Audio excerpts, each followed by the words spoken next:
June 9, 1944. The hedgerows of Normandy lay heavy with smoke, and the acrid stench of cordite.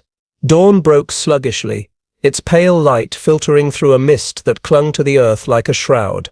Somewhere in the chaos of roads torn apart by artillery, the sound of engines echoed, not the rumble of Shermans, not the metallic grind of half-tracks, but something stranger, lighter, hollow. A German reconnaissance patrol, crouched in a battered Kubel wagon, strained their ears. They heard the roar of tanks in the distance, dozens of them, maybe hundreds, moving toward the vulnerable flank of the 7th Army. Yet when the patrol peered through their binoculars, what they saw made no sense at all. A column of steel giants advanced across the fields, Sherman after Sherman stretching into the horizon, an armored spear aimed directly at their exposed supply lines. Bundesarchiv, fragment of Obergefreiter's field notes, June 1944. Panic rippled through the German ranks. Radio operators fumbled with headsets, transmitting urgent warnings back to headquarters. Command posts lit up with alarm. Entire divisions shifted their weight to counter this armored thrust, and yet there was something wrong, something impossible. The tanks did not move quite right, their treads seemed weightless against the mud, their turrets stiff in the mist. Still the message was unmistakable. Patton was on the move again. His reputation preceded him, a whirlwind of armor and fury, and if the Germans failed to react now, they would be rolled over by an American juggernaut. For the soldiers at the edge of this vision, fear overwhelmed reason. Some swore they heard the metallic clank of Sherman hulls striking stone walls. Others claimed they felt the vibrations under their boots. Machine gunners pulled their triggers blindly into the fog, convinced the enemy was closer than their eyes betrayed. Officers shouted orders above the cacophony, urging artillery batteries to adjust their range. A wave of urgency swept through the German lines like wildfire, and still the impossible armor pressed forward. U.S. Army After Action Report, June 1944. But hidden beneath the sound of tank tracks and the illusion of advancing armor was a secret so strange it bordered on madness. The men the Germans feared were not armored spearheads of steel, but artists, radio operators, and sound engineers. Their weapons were not cannons or machine guns but loudspeakers, paintbrushes, and inflatable rubber. Each tank that loomed through the morning haze was nothing more than stitched canvas, stretched over an air bladder, glistening in the dew. Patton's ghost army had arrived. The deception was meticulous. Near the hedgerows, a crew of GIs knelt with air compressors, inflating the canvas shells of Sherman tanks until they looked ready for battle. A few yards away, engineers planted oversized loudspeakers in muddy fields, broadcasting pre-recorded tank convoys clattering down metal tracks. At the same time, skilled radio operators tapped out coded transmissions, mimicking the chatter of entire armored divisions. To German intercept teams, it was irrefutable proof. Patton's armor was massing for an assault. Signal Corps Training Memo, 1944. The effect on German morale was devastating. Prisoner interrogations later revealed disbelief bordering on hysteria. One captured Feldwebel muttered that the Americans must have conjured their machines from smoke and air, an army summoned by witchcraft. Another confessed that he had seen Sherman silhouettes through his field glasses, dozens, maybe hundreds, though he could not explain why artillery shells passed straight through them. Dramatized composite. To a soldier already stretched thin by ceaseless retreats, the illusion of overwhelming force was worse than the force itself. It gnawed at their reason, corroded their courage, and forced them to fight shadows. The psychological blow was as deliberate as any artillery barrage. In the fog of war, perception was reality, and reality was whatever the ghost army decided it would be. American deception units became phantoms on the battlefield, orchestrating a performance of smoke and steel designed to convince the enemy they were outnumbered and outmaneuvered. Their greatest weapon was not firepower but fear. Their battlefield was not just the hedgerows and towns but the minds of German commanders themselves.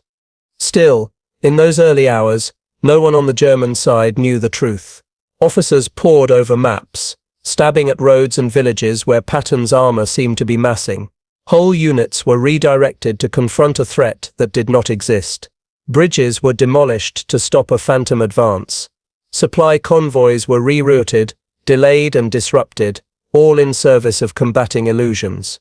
Meanwhile, real American divisions advanced elsewhere with less resistance, the German lines bending and cracking under pressure from the unseen hand of deception. For the men of the Ghost Army, the danger was constant. Inflatable tanks, no matter how convincing from a distance, could not stop a single bullet. If German patrols advanced too far, the entire illusion would collapse in seconds. There were moments when deception units inflated Shermans in ditches only to deflate them hours later and vanish before discovery. Each trick was a high-wire act played inches from disaster. Yet every successful illusion bought time, saved lives, and shifted momentum. Veterans' Oral History Collection, 1987. The legend of Patton himself became part of the deception. To the Germans, he was the Allies' most aggressive commander, a man who embodied the relentless advance of American armor. Even when removed from direct command of the Normandy invasion, his shadow loomed large. The Ghost Army exploited this fear, planting illusions of his divisions where none existed. German intelligence clung to the belief that Patton would strike at Calais, holding back precious reserves to counter an attack that never came. The deception was so complete that it chained entire panzer divisions to the wrong place at the wrong time. And so, on that misty June morning, the Germans braced for a hammer blow that would never fall. Tanks of rubber and air loomed in their sights. Loudspeakers roared with the thunder of engines that did not exist. Radios crackled with orders from divisions that were never there. The Germans prepared for war against phantoms, fighting against shadows, bleeding resources into the void. And all the while, the real Allied armies pushed forward elsewhere, cutting deeper into occupied France. In the days to come, whispers spread through the German ranks about these ghostly divisions. Some dismissed them as illusions of tired eyes, but others swore they had seen Patton's tanks, painted green and brown, gliding silently across the horizon. The disbelief hardened into dread. If the Allies could summon armies of shadows, how could the Reich ever hope to hold back the tide? The dawn mist lifted slowly, revealing empty fields where the supposed armored spearhead had gathered. German patrols crept forward, weapons trembling in their hands, only to find canvas crumpled in the dirt, air leaking into the morning breeze. But by then it no longer mattered. The illusion had done its work. Entire divisions had moved, reserves had been misallocated, and fear had tightened its grip on commanders. What began as whispers in the fog became one of the most audacious deceptions of the Second World War, a deception that would echo across the battlefields of Europe, shaping decisions and tilting the balance of war. And this was only the beginning. Because the true scale of Patton's Phantom Army was far greater, far stranger, and far more effective than anyone dared imagine. The summer of 1944 was a season of desperate calculations. On the surface, the German Wehrmacht still clung to its vast empire, stretching from the windswept beaches of Normandy to the fields of Poland, from the shattered ruins of Kharkov to the gates of Rome. But the illusion of strength was crumbling. The Allies had broken through the Atlantic Wall on June 6, D-Day, and in just a matter of days, nearly 160,000 men had poured onto the beaches of northern France. The Reich's western defences, once considered impregnable, now resembled little more than sandcastles washed away by a tide of steel. Nara Operational Records, 1944. Inside Hitler's headquarters, frustration boiled over. Reports poured in of entire companies reduced to shadows, of armoured reserves forced into premature counterattacks. He demanded to know where the next Allied blow would fall. To the German High Command, one man seemed to embody the very threat they feared most, General George S. Patton. In Berlin, whispers named him the Allied fireman, the man sent to ignite offensives wherever the front burned hottest. Even while sidelined after his infamous slapping incident, German intelligence clung to the belief that Patton commanded the Allies' most decisive force. They believed his armies would not strike in Normandy, but at the Pas-de-Calais, the shortest route across the Channel, where the Wehrmacht's 15th Army braced for an invasion that never came. The stakes were monumental. In June, the Wehrmacht fielded nearly 60 divisions in France, including 10 panzer divisions, but they were scattered, held back by deception and uncertainty. Every division misplaced was a division not present to throw the Allies back into the sea, and so German doctrine faltered. Their famed Schwerpunkt concentration of force at the decisive point was diluted by fear of phantoms. Bundesarchiv, OKW Directive, June 1944. Meanwhile, the Allies orchestrated a symphony of deception with ruthless precision. Codenamed Operation Quicksilver, it formed a crucial part of the larger Operation Fortitude. Its goal was not merely to confuse but to immobilize, to pin German armor far from Normandy by convincing the enemy that Patton's 1st U.S. Army Group, FUSAG, was massing in Kent and Sussex for a strike at Calais. The deception demanded absolute commitment, dummy camps, fake radio chatter, even real barracks filled with empty cots. To German reconnaissance aircraft, grounded as they often were by Allied air superiority, the shadows on the ground told a compelling story. Numbers alone painted the theater in stark relief. By late June, the Allies controlled nearly 7,000 ships, 12,000 aircraft, and over 2 million men prepared to pour into Western Europe. Germany, battered on the Eastern Front and bleeding in Italy, struggled to muster the strength to oppose them. Their panzer divisions were down to skeleton crews. Some regiments fielded fewer than 40 operational tanks. Fuel shortages choked mobility, and Allied bombers rained destruction on supply depots.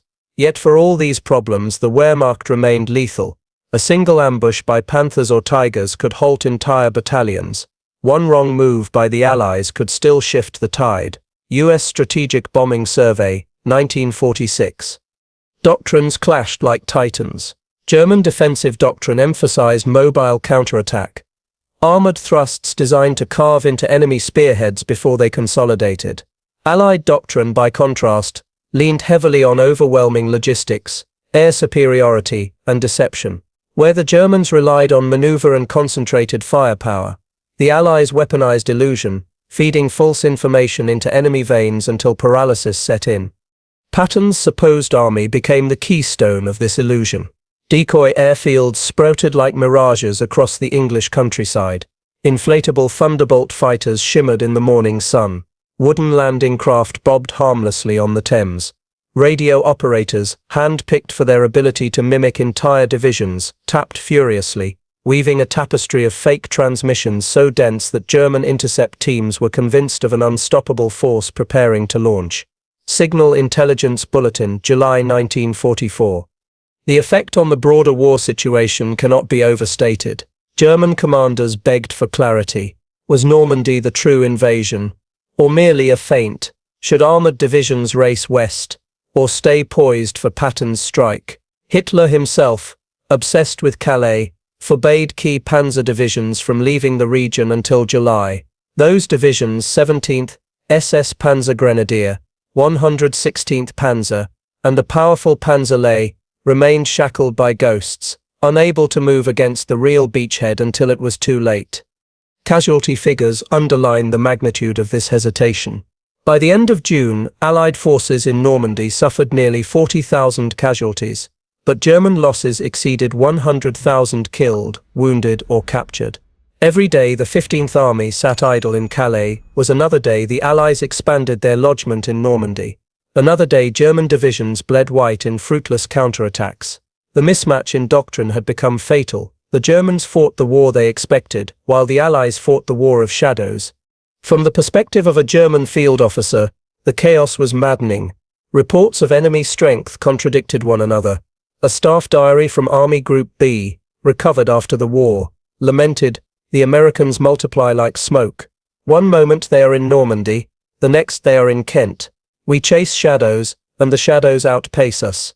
Bundesarchiv, Army Group B Diary, June 1944.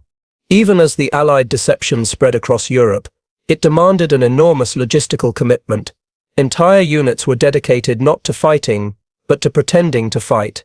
Artists from New York sketch schools painted insignia on trucks that would never see combat. Engineers sewed rubber seams and rivets onto inflatable Shermans. Radio men rehearsed scripts, carefully crafting conversations for German ears. The Ghost Army, though real in its existence, lived only in the enemy's imagination.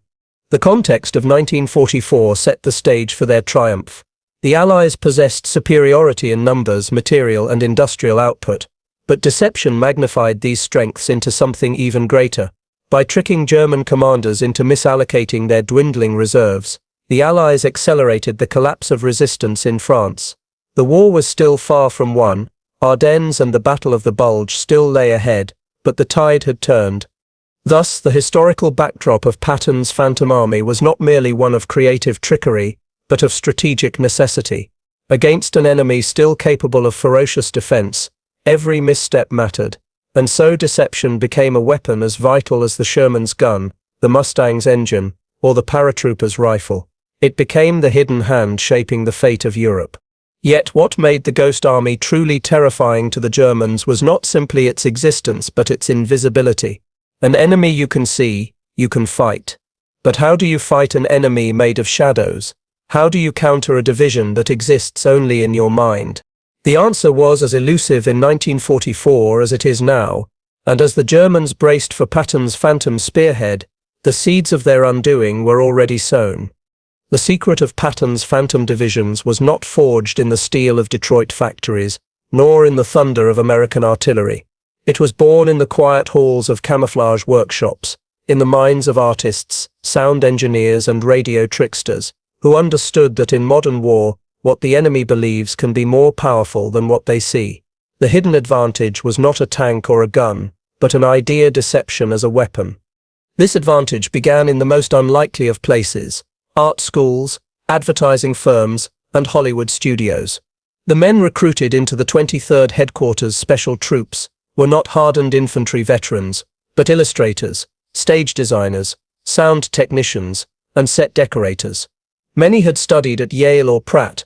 Some had painted Broadway backdrops, others had designed billboards for Madison Avenue.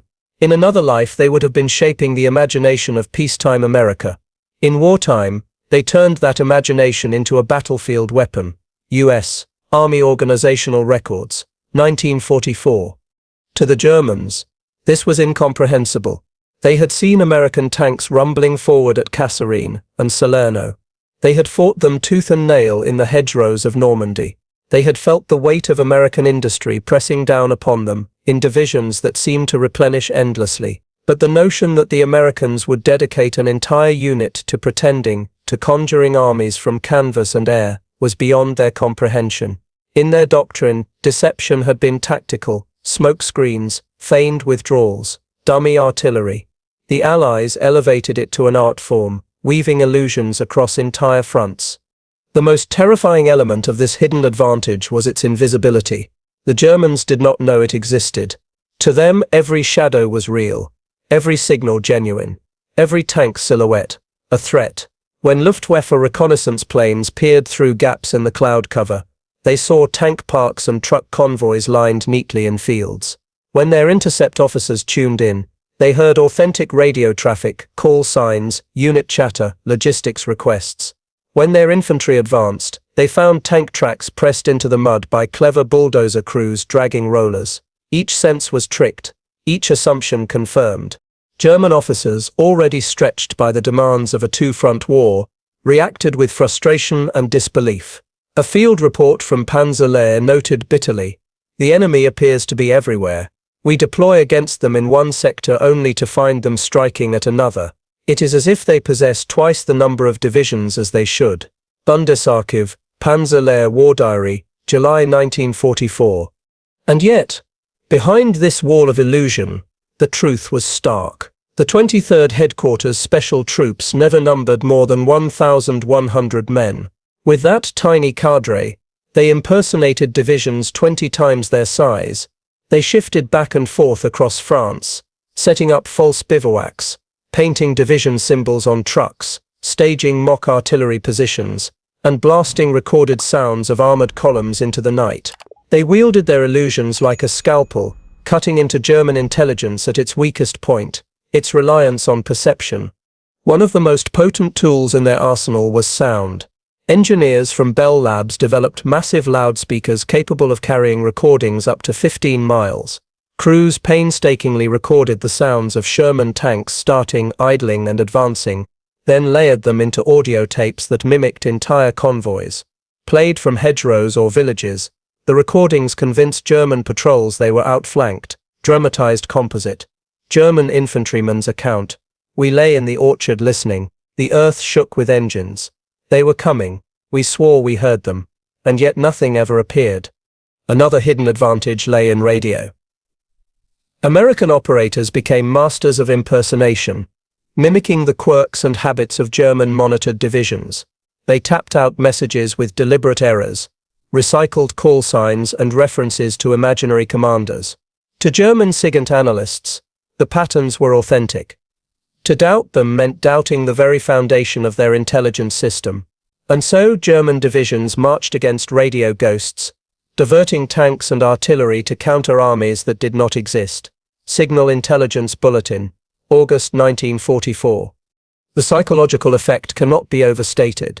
German soldiers already faced an enemy with overwhelming air power, endless artillery, and an industrial base that dwarfed their own.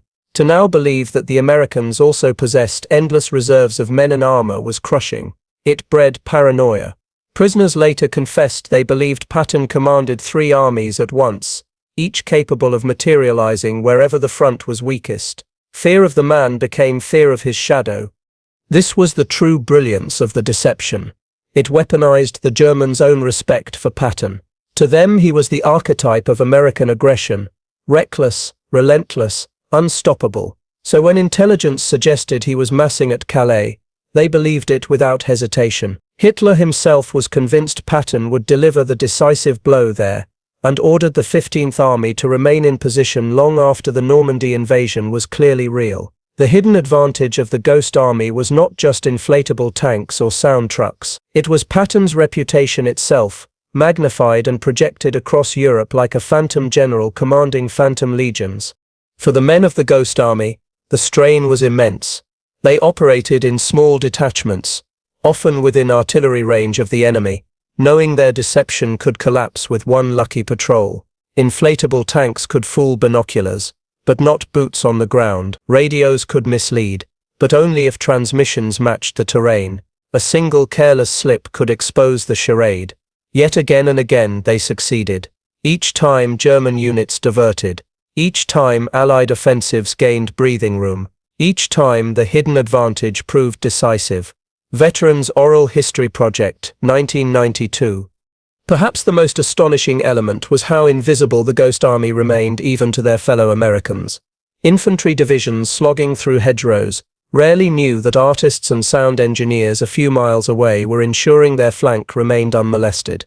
To them, the 23rd Headquarters Special Troops were just another unit in the patchwork of the front.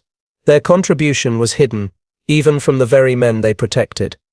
In the grand theater of war, this was deception elevated to strategy.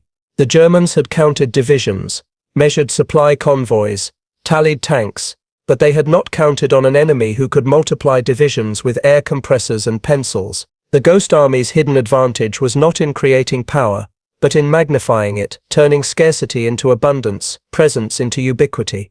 By the time the Germans realized they were fighting illusions, it was too late. The damage was done. Divisions had been misdirected, opportunities lost, momentum ceded.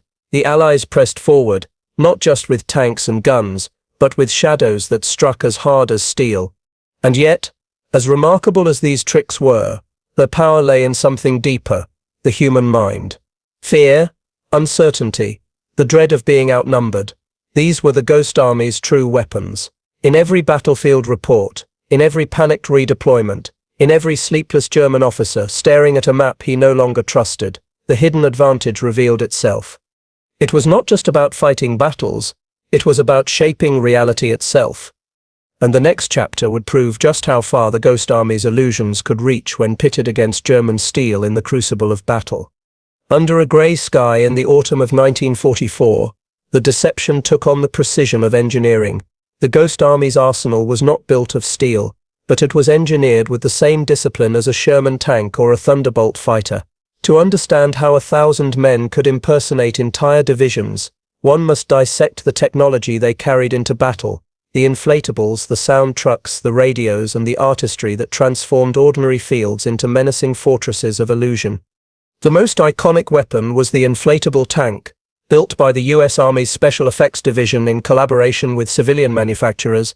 These dummy vehicles replicated the silhouette of the M4 Sherman, the M7 Priest, and even trucks and jeeps. Each dummy weighed barely 80 pounds when deflated, yet when inflated stood nearly 18 feet long, 8 feet wide, and over 7 feet tall. From 300 yards away, through a haze of dust or smoke, they were indistinguishable from the real thing. Crews could set up an entire armored company over a dozen tanks in less than 30 minutes, using nothing more than air compressors and elbow grease. Technical Manual TM 5267, 1944. Their details were cunning. Painted rivets and seams gave the illusion of steel plating. Canvas turrets were sewn in with careful angles to mimic the real Sherman's geometry. When placed on churned soil, their weightlessness was masked by bulldozed trenches and pressed tank tracks. The Germans, reliant on aerial reconnaissance, were deceived again and again by these shadows of armor. Pilots who glimpsed a field full of tanks reported back with certainty, and divisions were ordered to react. Then there was sound. At the heart of the Ghost Army's acoustic deception were massive 500-pound speakers, mounted on 2.5 NATO-ton GMC trucks. These were capable of projecting sound for up to 15 miles in ideal conditions. Working with engineers from Bell Laboratories, the unit developed what they called sonic deception. They recorded the movements of armored divisions, Sherman tanks clanking across bridges, half-tracks revving through mud, repair crews hammering steel. Each recording was layered to simulate the movement of units up to 2 battalions strong. Operators could move these phantom armies across the landscape by adjusting playback sequences, convincing German patrols that a massive force was rolling forward just out of sight. Signal Corps Field Report, November 1944. Radio deception was the most invisible yet devastating of all. A team of highly trained radio operators, many drawn from Signal Corps units, memorized the habits of real divisions. They knew how often each unit transmitted, which call signs they used, what kinds of clerical errors specific operators tended to make. Using this knowledge, they wove a web of false transmissions that German signals intelligence swallowed whole. For instance, the impersonation of the 6th Armored Division in Brittany was so complete that German intercepts believed the unit was present long after it had redeployed hundreds of miles away. Signal Intelligence Bulletin, September 1944. To support these 3 pillars, inflatables, sound, and radio, came visual artistry. Men who once painted Broadway stage sets now painted entire convoys. Trucks were daubed with insignia of units they did not belong to. Artillery barrels were crafted from wood and canvas.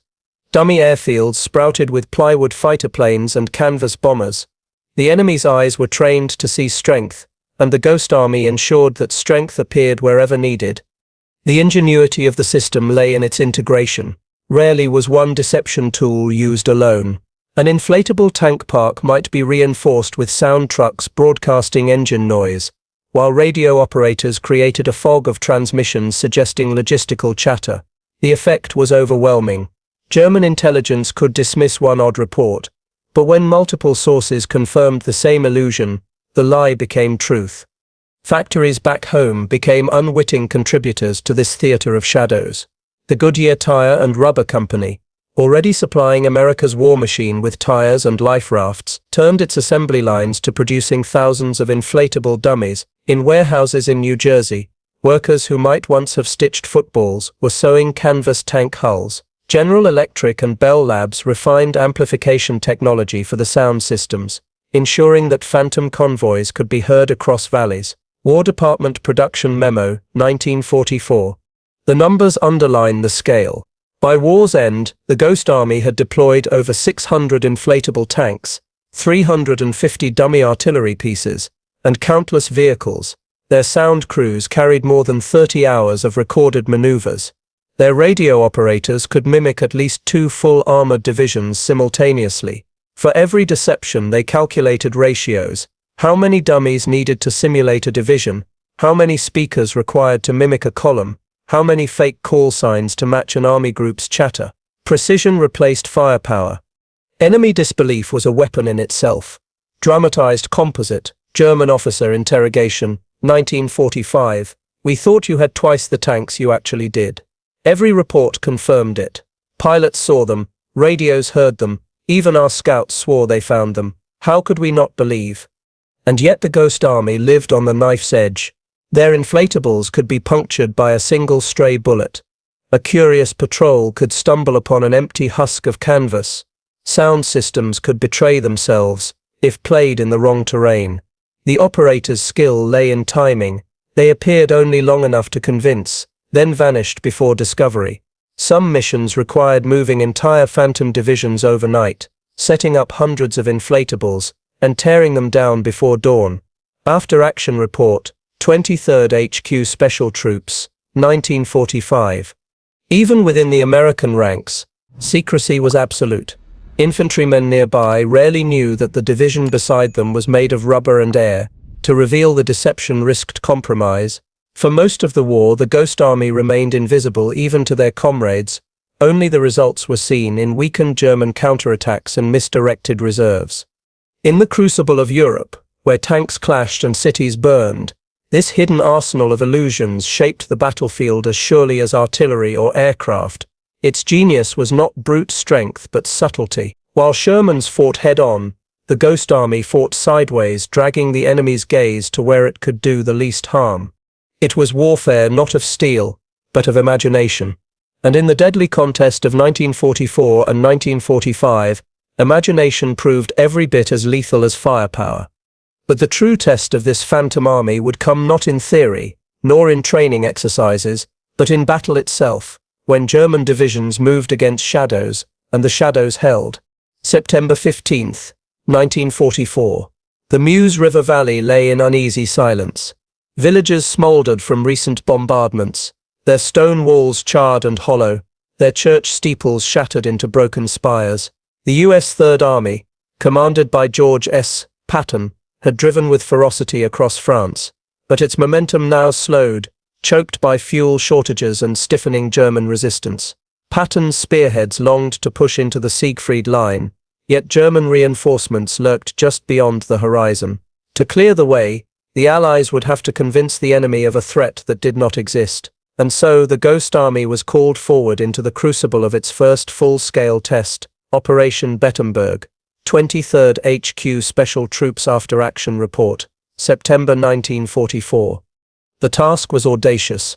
With just over 1,000 men, the 23rd Headquarters Special Troops were to impersonate the U.S. 6th Armored Division. Their objective was simple to state but perilous to execute: deceive the German 352nd Volksgrenadier Division into believing a massive armored push threatened the quiet sector near Bettemberg, Luxembourg.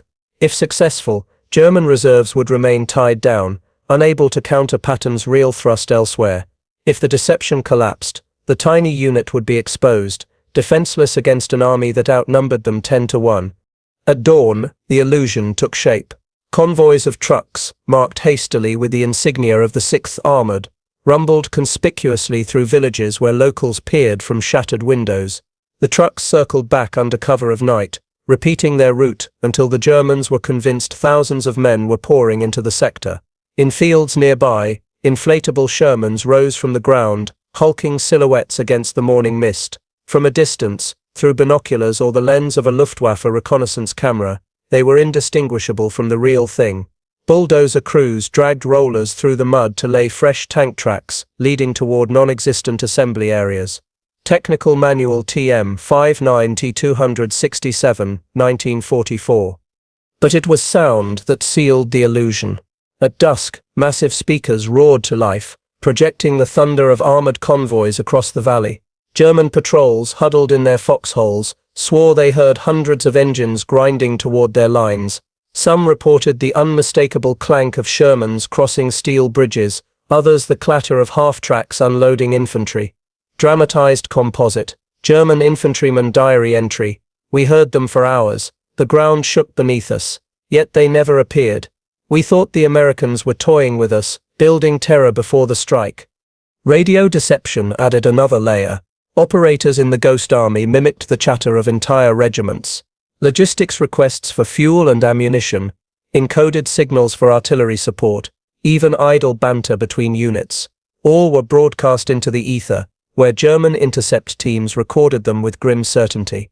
Analysts in Wehrmacht intelligence centers compiled the evidence. Patton's 6th Armored was massing at Bettemberg. Reserves were dispatched.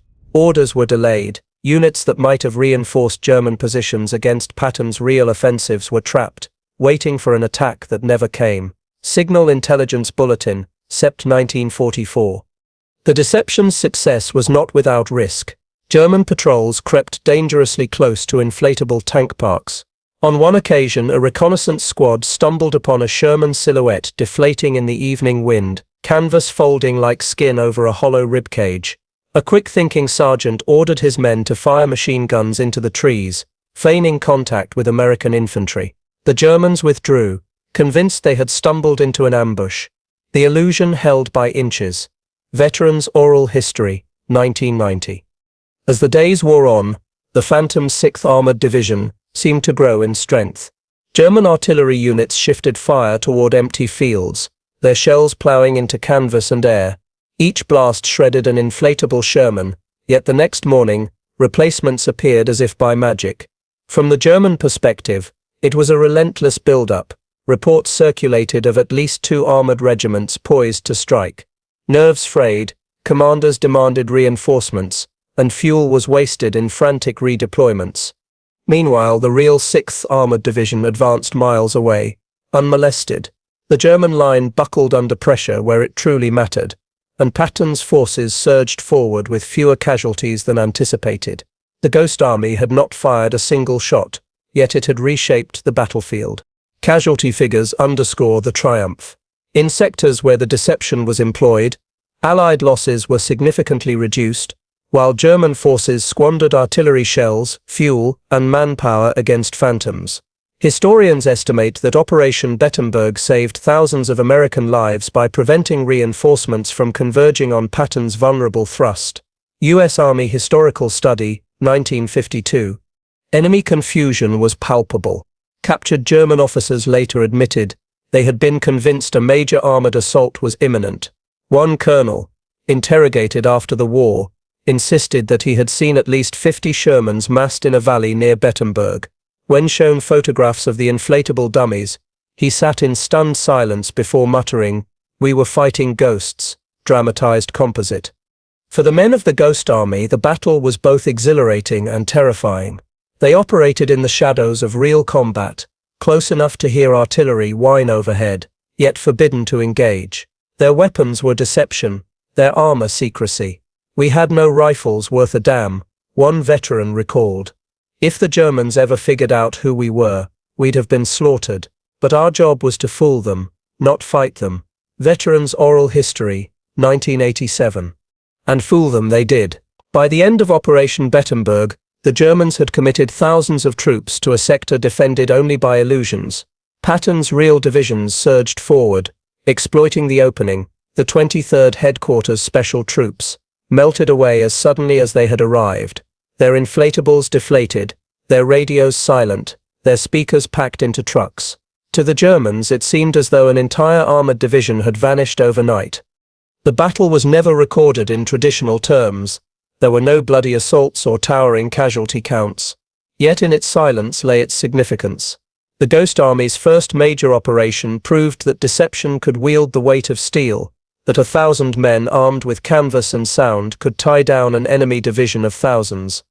The fields of Bettenberg became a stage where art defeated armor, where illusions bent the course of strategy.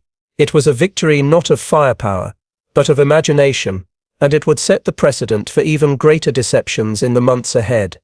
Because soon the Ghost Army would be tested again, on a far larger scale, in battles where the fate of entire campaigns hinged on their ability to make shadows march and phantoms fight.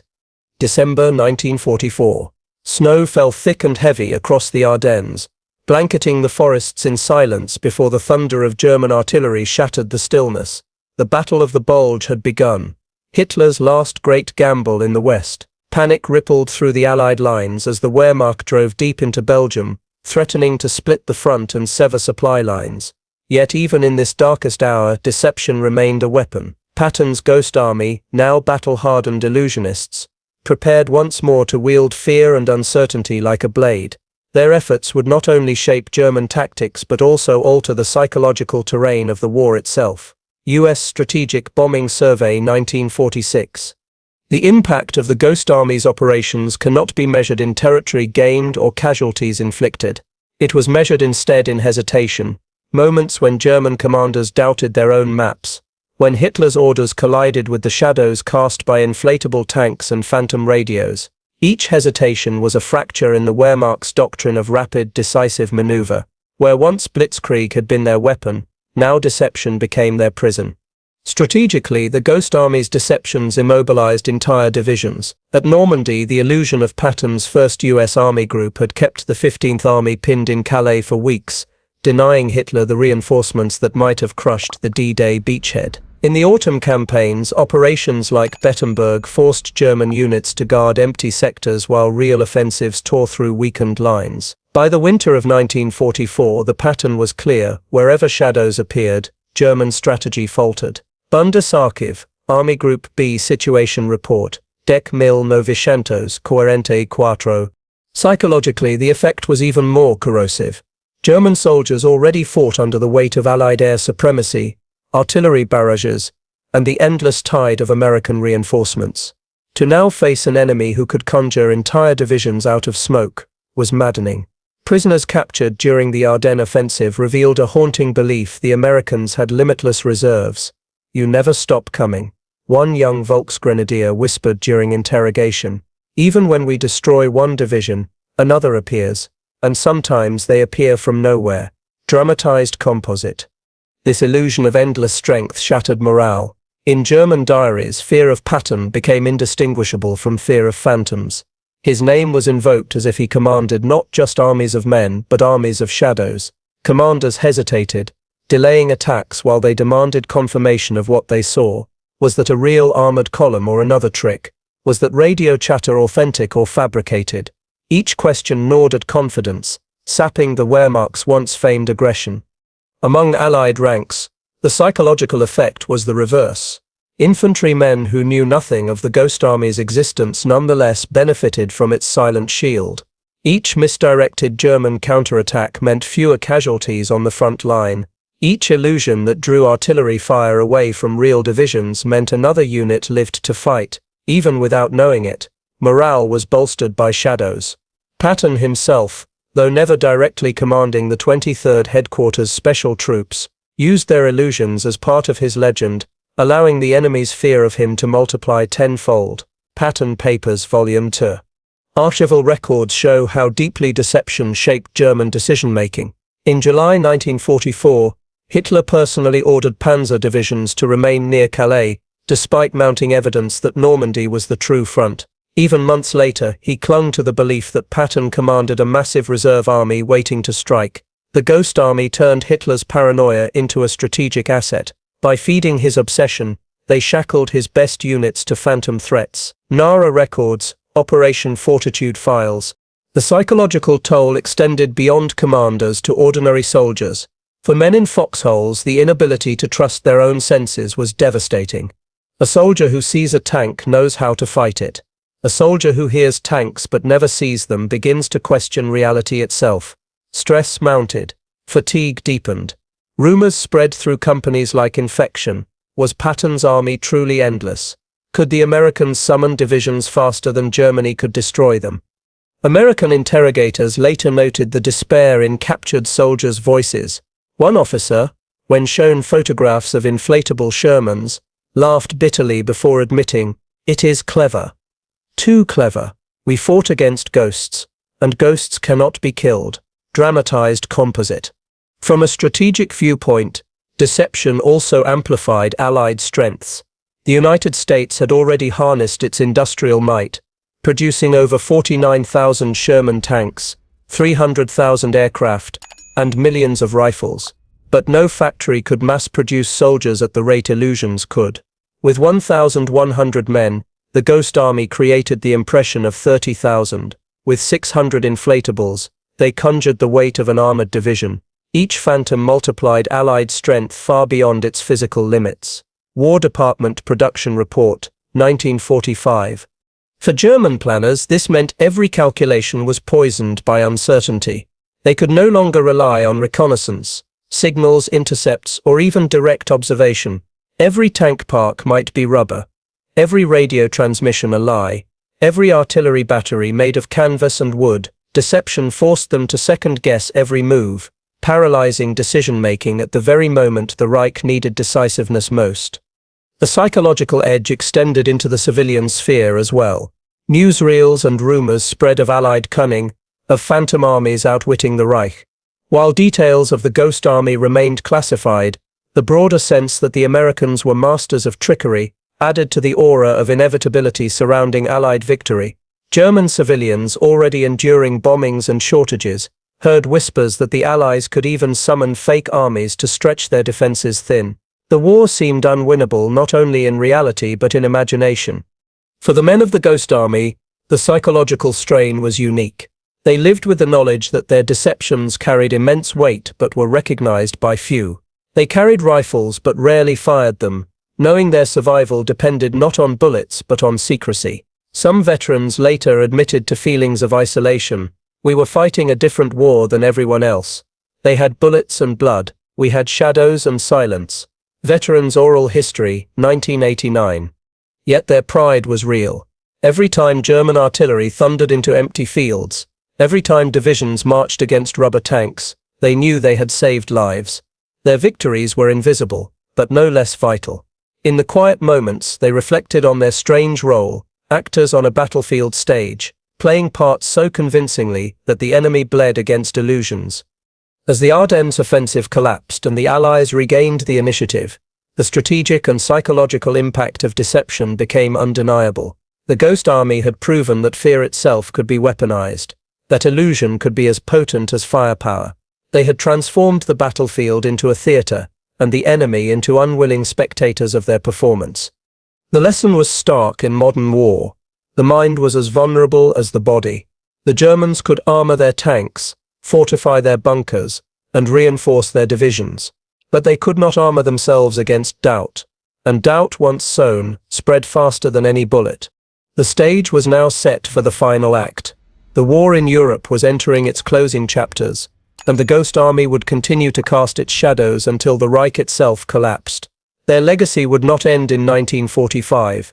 It would echo into every war that followed, wherever deception proved deadlier than steel. May 1945. Berlin lay in ruins. The Reichstag reduced to blackened stone, and the echoes of artillery still clung to the air like smoke. The war in Europe was over. The Allies had triumphed, not only with tanks and bombers, but with something far stranger, phantoms, illusions, and shadows that moved armies as surely as steel. The men of the Ghost Army packed away their inflatables, coiled their radio wires, and silenced their great speakers. Their mission was complete, yet their legacy was only beginning. U.S. Army Demobilization Report, 1945. The influence of Patton's phantom divisions rippled far beyond the battlefields of France and Luxembourg. In strategic terms, deception had saved tens of thousands of lives. Every German reserve immobilized by illusions meant fewer soldiers facing the beaches of Normandy, fewer tanks striking American spearheads in Lorraine, fewer artillery batteries blasting Allied convoys in the Ardennes. Historians later calculated that entire campaigns pivoted on moments of hesitation sown by the Ghost Army. Without those shadows, the war might have stretched longer, costlier, bloodier. Military History Quarterly, Volume 12. For the men who lived it, the legacy was deeply personal. Veterans of the 23rd Headquarters Special Troops often recalled the surreal nature of their service. They had worn the uniforms of divisions they never served in, carried out maneuvers that never existed, and fought battles that no one recorded. Their victories were measured not in ground taken but in enemy units misled. One recalled, "Our job was to make sure someone else fought in our place. If we did it right, the Germans wasted their strength on nothing. And every time they did, some American boy got to live another day." Veterans' Oral History, 1995. And yet, secrecy shrouded their accomplishments for decades. Classified until 1996, the Ghost Army's story was absent from textbooks and newsreels. Their work remained a rumor, a whispered tale of inflatable tanks and phantom radios. Many veterans lived their whole lives without recognition, carrying the weight of invisible victories. Only in the twilight of the 20th century did their story emerge, when declassified documents revealed the audacity of their mission. National Archives Release, 1996. Strategically, their influence reshaped military doctrine. NATO planners studying Soviet armor in the early Cold War recognized the value of deception on a scale unseen before. Exercises in Germany featured dummy missile sites and phantom tank brigades designed to confuse Warsaw Pact intelligence. The principles of the Ghost Army, illusion, misdirection, psychological dominance became embedded in the DNA of modern warfare. NATO Training Doctrine, 1958. In Vietnam, deception re-emerged in the form of false radio traffic and dummy bases. In the Gulf War, inflatable Patriot missile batteries and decoy tanks once again misled enemy reconnaissance.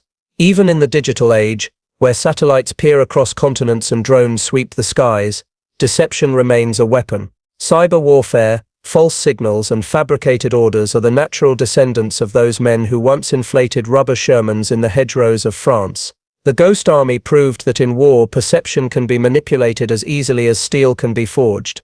The psychological legacy is just as enduring.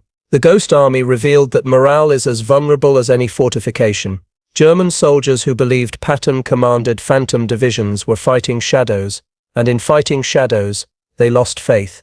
Modern commanders took the lesson to heart.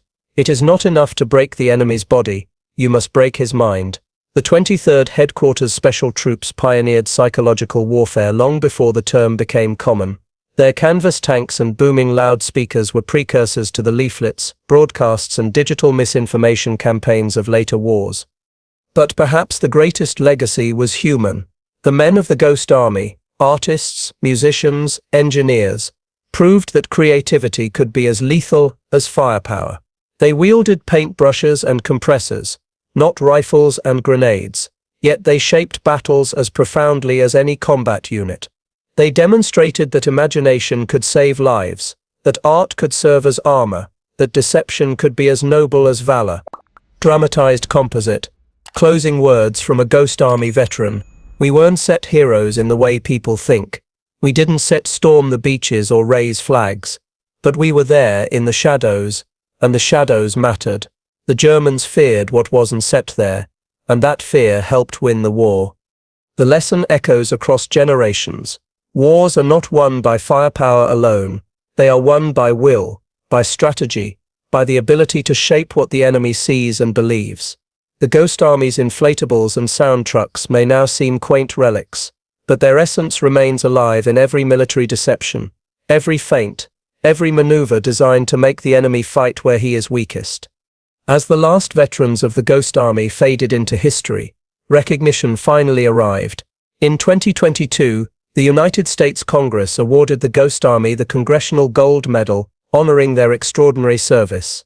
It was a tribute long overdue for the men who had fought with shadows, who had risked everything without firing a shot, who had proven that imagination could change the course of a world war. Congressional Record, 2022. The war they fought was not about bullets or bombs. It was about trust and doubt, perception and deception.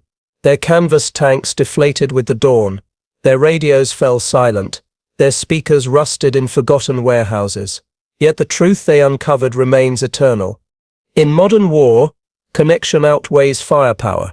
Illusion is stronger than armor, and the sharpest weapon is not forged in steel, but in the mind of the enemy who can no longer tell what is real.